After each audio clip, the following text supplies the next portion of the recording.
What's up everybody and welcome to the channel. Today we're taking a look at the final edition 2024 Jeep Wrangler 392 Rubicon. Now it's actually not a final edition in the sense of they're going to continue making the V8 Wranglers, so for 2025 we're going to still see these, but this is what they do. For 2024 they called this a final edition. This one's finished in Anvil and the MSRP is $104,000, and this is the second time I've done that. Keep forgetting Wranglers don't have a hood latch. You have it all manual right here, which means anybody could really pop the hood and check out your V8 on your six-figure off-roader. Popping this hood up, it weighs a ton.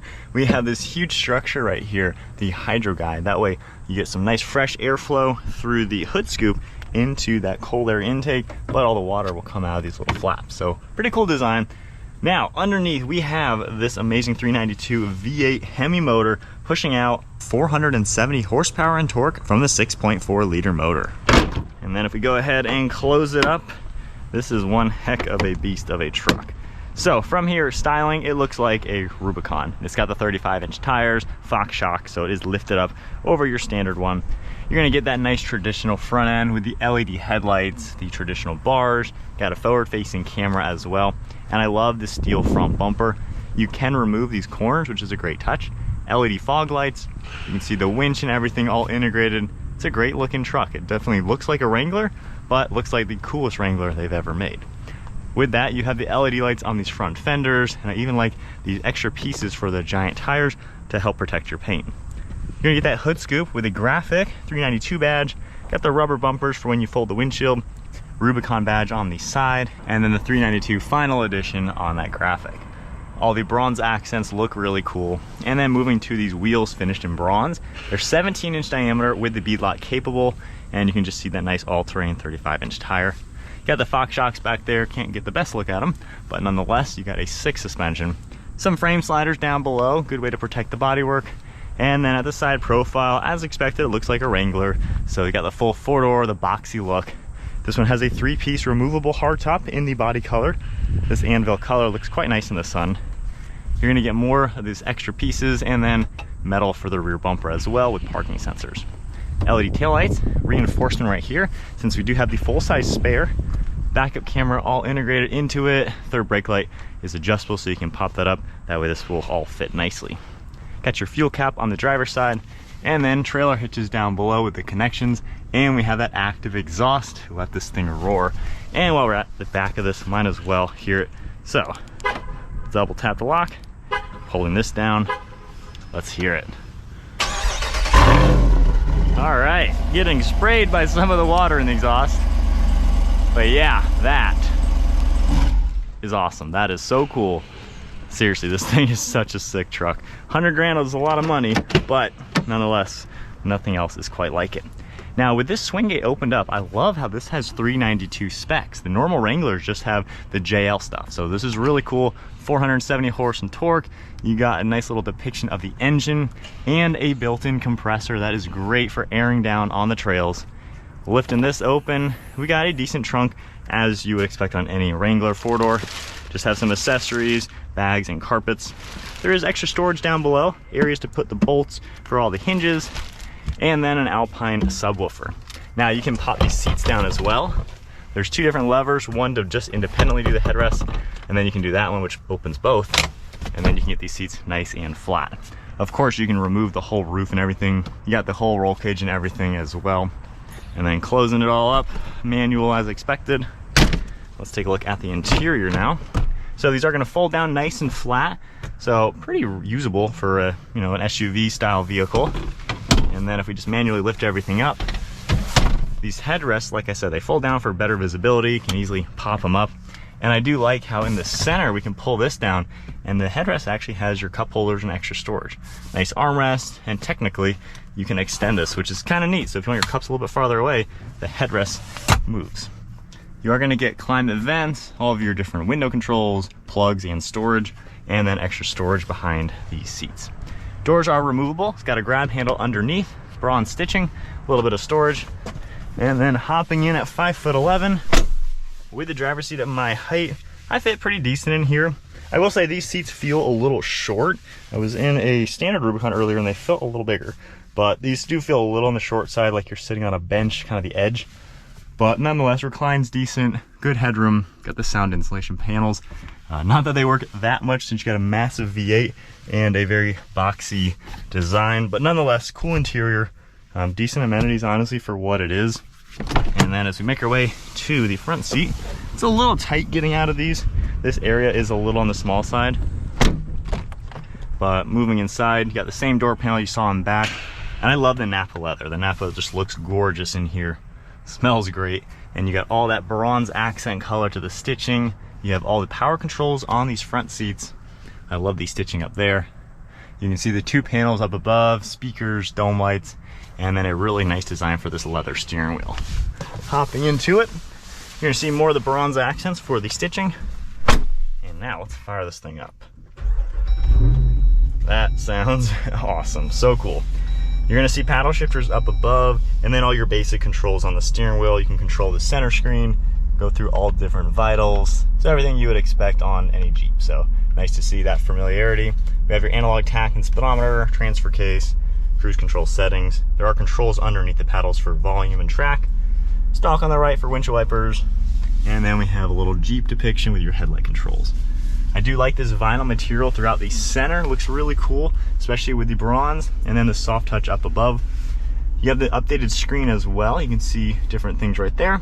Home icon, you can adjust what you see in here, which is a really cool touch. Of course, you have your media, climate, and nav, phone integration, and then under vehicle, you have the dashboard for off-road pages. So this is great to see your steering angle, transfer case, stuff like that. Accessory gauges as well, pitch and roll, and you can take a look at that forward-facing camera. I love how you can see the bull bar. Got the rear view backup camera as well. From here, we can exit out of that, and we have those cameras and then extra settings as well. Physical climate controls are down below with fan speed, temperature, heated seats and steering wheel. You got your volume, and then that exhaust. So normal mode. Man, the whole thing shakes when you do that. Turning that on. Yeah, that is quite awesome. We got your window controls, locking differential, sway bar disconnect.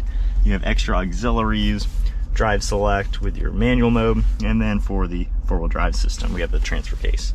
Got all sorts of storage down below, stitching, more storage. So basically normal Jeep Wrangler in here, just fully loaded, and basically the addition on the interior is the genuine leather, the stitching color, and of course that exhaust valve.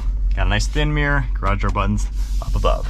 All right, setting off in the 392.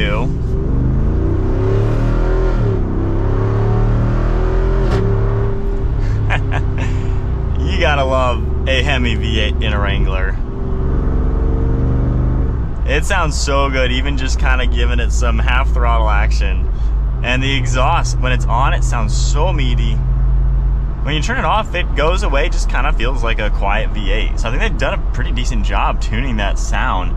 Now, as far as normal driving, this basically drives like your typical Wrangler. We do have the 4-wheel drive auto, so it's a little bit different than just like rear-wheel drive with a 4-wheel drive transfer case. So it's basically an all-wheel drive vehicle. It drives heavy. You can tell this thing is substantial, but it is cool.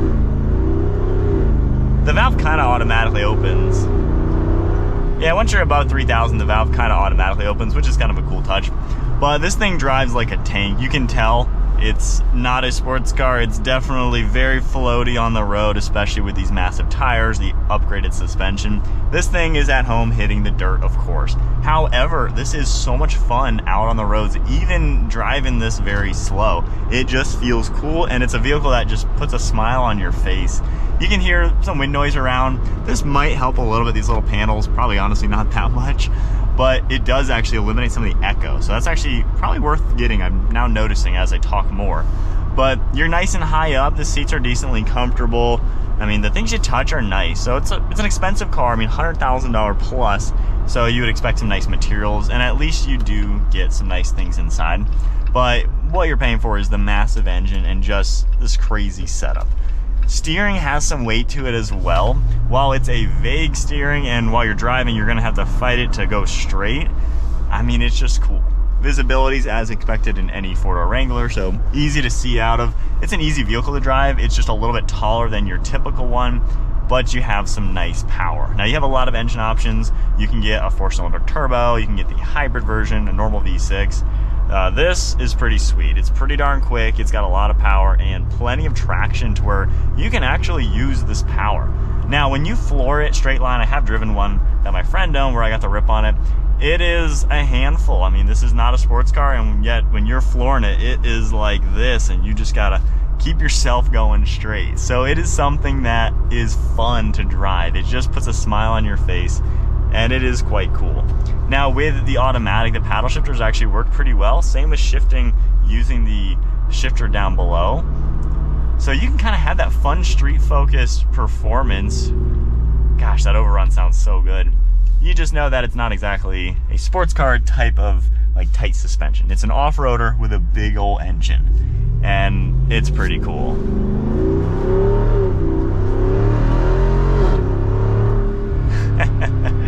Oh, it sounds so good. I don't know, the driving experience is like nothing else. The Raptor Bronco is awesome. That's probably the biggest competitor. That's pushing $100,000 brand new.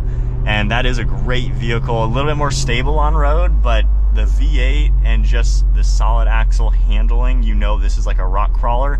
This is something super, super cool and very different than the Bronco Raptor. So both of them, of course, are amazing SUVs, awesome off-roading, but the Jeep does give you something a little bit extra special with the V8. It just gives you that American muscle aspect, and gosh, you can't help but smile every single time you look at this, every single time you drive it. It is cool. Yeah, driving experience like nothing else. It drives a lot different than a normal Wrangler, given just the way it feels. It just feels more weighted, more substantial, and it sounds insane.